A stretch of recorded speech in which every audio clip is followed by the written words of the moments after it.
Hi everyone, welcome to our very first video lesson. Today we will be looking at how to import a play script that already exists in Word into Fade-In, which is the screenwriting software that we've chosen to work with. Now that we've chosen a specific software, I can start to give you specific examples of how to do some of these amazing things that I've been bragging that the software can do. So today is going to be the very first step in that. I encourage you to make this video full screen while you're watching it so you can see the details of where I'm clicking and where I'm pointing my mouse. I'm going to try and narrate it as well as I go, but being able to see it will make it easier for you when you try it yourself. If you want to try it yourself while this lesson is going on, that is absolutely cool. Just put me on pause, and when I've tried something, you can go try it yourself, come back, rewind if you need to, whatever you need to do to make this lesson work for you.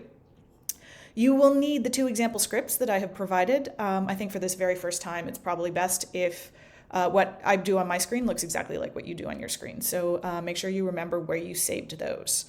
And now we're going to get started. So everybody, this is Fade-In right here. You can see it looks basically like a screenwriting, like a word processing software. You've got a big blank page to work with. And importing files into Fade-In is really very simple, the actual process of clicking the buttons. So we're going to go to File and then scroll down to Import. You can see here a list of all the various different softwares that Fade-In will talk to, including PDF. It will talk to Final Draft. Today we're going to do a rich text format, which is something you can easily generate in Word. If your play has arrived as a docx, just go to File, Save As, and change the extension. It shouldn't affect the formatting in any way.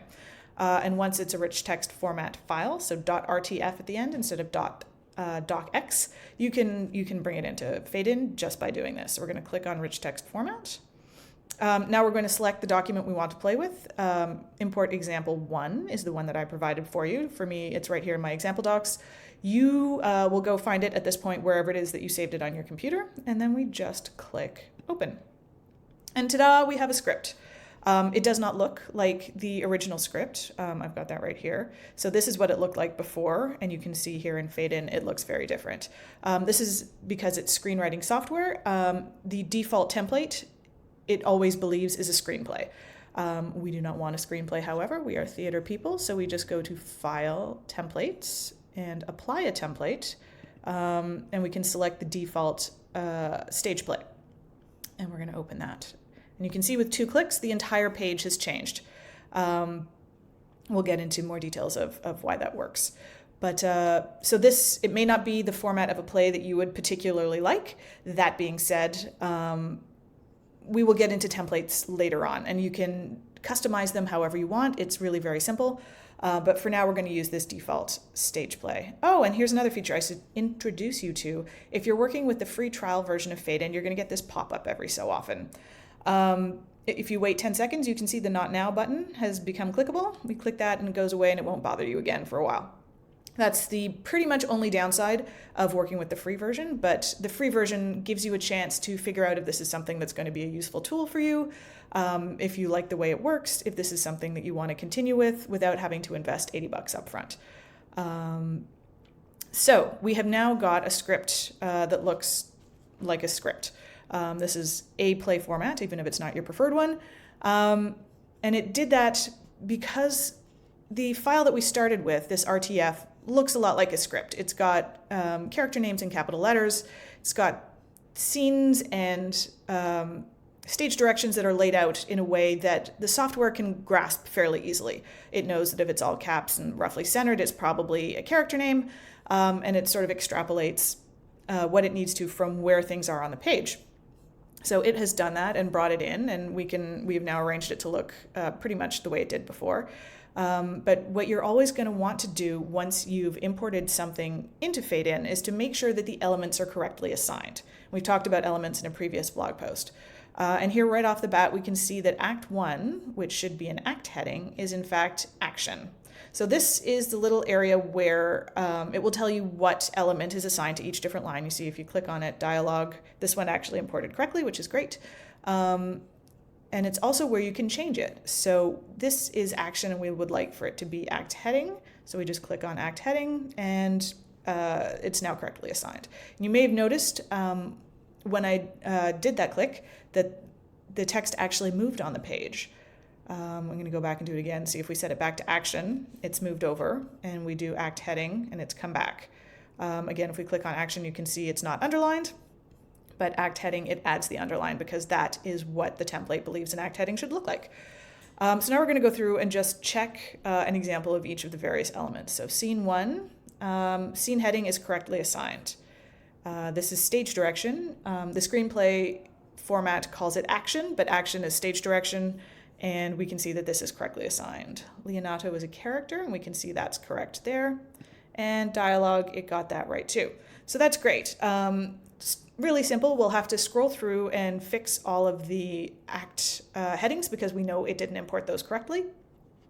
But otherwise, a lot of the work is done for us.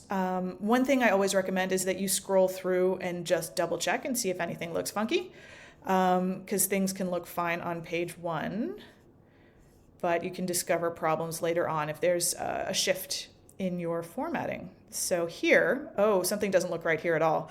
And this is where Shakespeare has switched from prose to verse. So the screenwriting software knows that if it's centered in caps, it's probably a character name, so it grabbed that correctly. The thing that comes after a character name is always either a parenthetical or a dialogue. And there were no parentheses around this, so it correctly assumed that this was dialogue. But every time you hit a hard return, if there's an enter at the end of the line, then that makes it a new element. And after dialogue, it assumes action if it's not another character name. So this wasn't centered, it wasn't caps. Therefore, it assumes that this is a whole bunch of action. This is in fact dialogue. So what we can do is highlight the whole bunch and click dialogue.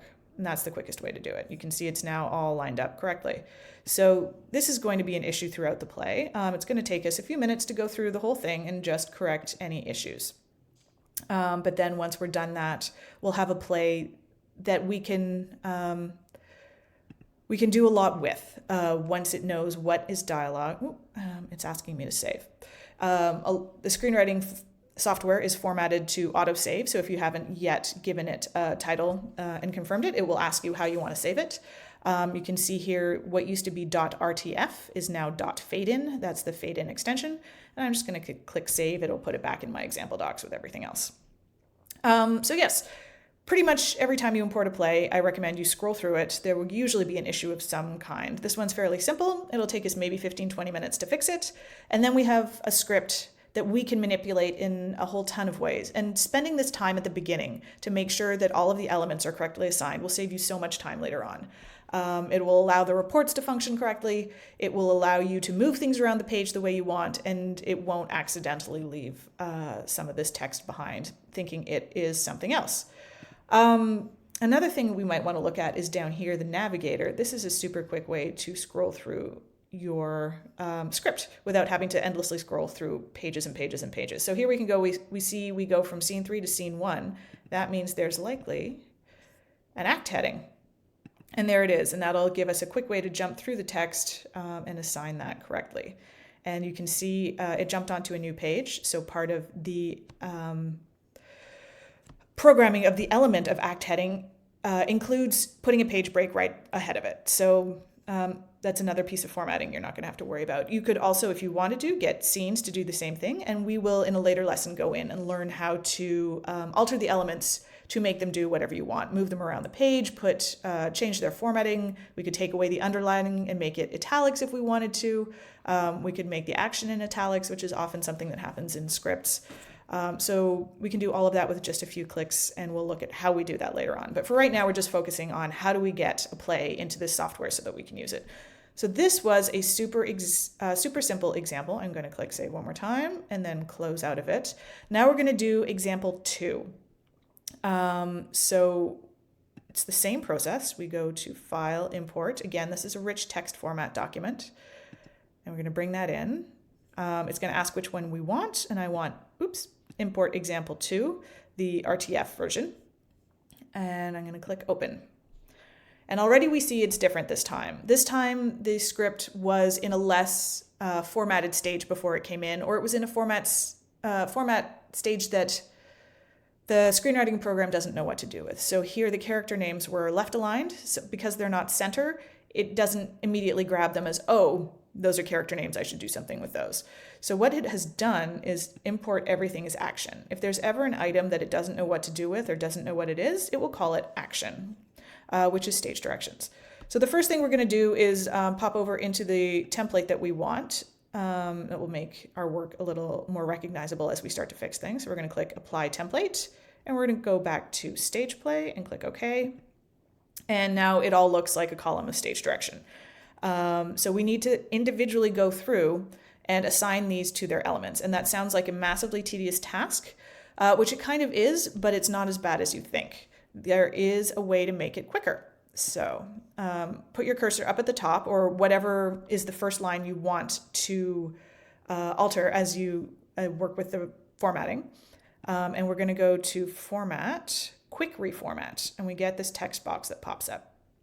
I always just move it off to the side so I can see what I'm doing. And this has assigned a number to each of the different elements. Excuse me. So as we go through, on a PC, you just hit the number on your keypad, and it will assign that element to that particular line, and then it will automatically jump to the next one. The first one, act heading, doesn't have a number, so we're just going to click on act heading there. But scene 1 is a scene heading. On a Mac, you have to hold down the command button for a reason that I don't understand. So I'm just going to plant my finger on the command button.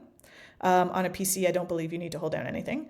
And then I'm going to hit number 1 for scene heading. And look, it has formatted it correctly for a scene heading, and then automatically gone to highlight the next line, asking you what do we want to do with this one. This one is action. It's already action, but you can just hit 2, and that will get your highlighting down a line. Leonato is 3, so I'm hitting 3 on my keyboard. Dialogue is 5, so I'm hitting 5. And now with Shakespeare, where there's not a whole lot of stage directions, you can just hit 3, 5, 3, 5, 3, 5, 3, 5, and zip your way through the whole script. You're going to want to sort of keep an eye out to make sure you don't accidentally assign a stage direction as dialogue, just because you've gotten into the habit. But it's a much quicker way of going through as opposed to tediously going through and click, click, and then you have to move the cursor yourself. So I love this particular function. If you make a mistake, you can click Previous. Let's say I had accidentally assigned this as character because I got myself backwards. Oh no, I got it wrong. So you can either click on Previous here, or you can hit Command if you're on a Mac, or Control if you're on a PC. Command P for Previous, and that takes you back, and now you can just correctly assign it the way you want. So yes, this is a quick way to zip through your script. When I say quick, it'll probably take you an hour-ish for a full-length script, longer if it's got complicated stage directions, because the one thing that happens when it does get imported as all action, it strips out any italics that might have been indicating what was stage direction before. But if you spend about an hour on this at the beginning of the process, it will take all the time out of it later on. It will allow you to run reports. It will allow you to move things around the page. All of the things that I've been talking about before depend on each line being correctly assigned to its element. So we take the time now and we just zip through the script so much faster than by doing it by hand. So again, that was, I'll close this. If you're looking for it, Format, Quick Reformat. So that's, or Command T for the end of format, I guess. Control T if you're on a PC. So that's the function that will get us through. As I said, it'll take you about an hour. This is probably the worst case scenario for importing, mostly because in one of our future lessons, we're going to talk about how to quickly prep a script in Word before we import it to ensure to prep the script in Word to ensure that we have the fewest problems once we get here, and that this process of assigning elements goes as quick as possible. There's a bunch of cheats and tips for doing that super quickly too. But yeah, so that's the basics. It's nice and straightforward. File import, and then we assign the correct elements. We make sure there's no funky formatting as we go through, and then we have a script in Fade-In that is there for us to work with.